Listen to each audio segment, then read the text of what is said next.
ऐसा व्यक्तित्व जो भारतीय समाज और इतिहास के बारे में गढ़े ढेरों मिथकों को ध्वस्त करता है।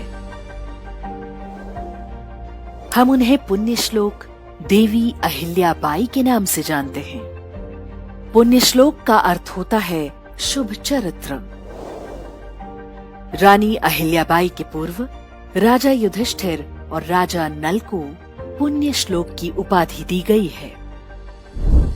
विक्रम संवत 1782 ज्येष्ठ मास के कृष्ण पक्ष की चतुर्थी तदनुसार 31 मई 1725 ईस्वी को अहिल्याबाई का जन्म हुआ था।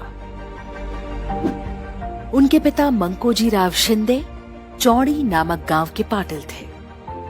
वे पशुपालन करने वाले गड़रिया या धनगर समाज के थे। अहिल्या बचपन से ही अत्यंत होनहार थीं। मालवा के मराठा शासक मल्हार राव होलकर एक दिन कहीं जा रहे थे। मार्ग में चौड़ी गांव पड़ा तो वहां थोड़ी देर के लिए ठहर गए। वहां उनके कानों में आरती के स्वर पड़े।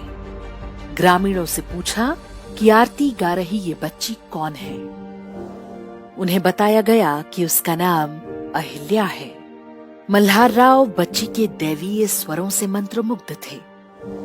उसी क्षण उन्होंने अपने पुत्र खंडेराव का विवाह अहिल्या के साथ तय कर दिया।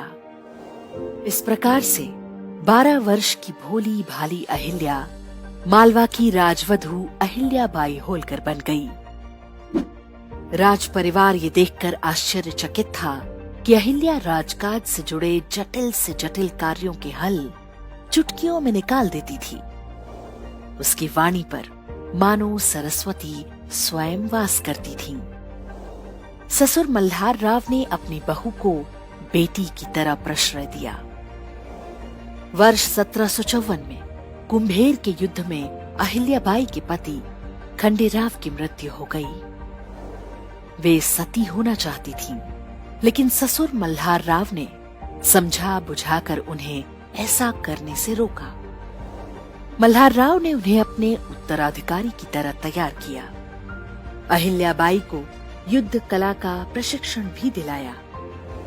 इस दौरान उन्होंने कई सैन्य अभियानों का नेतृत्व भी किया। वर्ष 1765 में अफगानिस्तान के अहमद शाह अब्दाली ने पंजाब पर आक्रमण किया। तब मल्हार राव दिल्ली में उसकी सेना से लोहा ले रहे थे।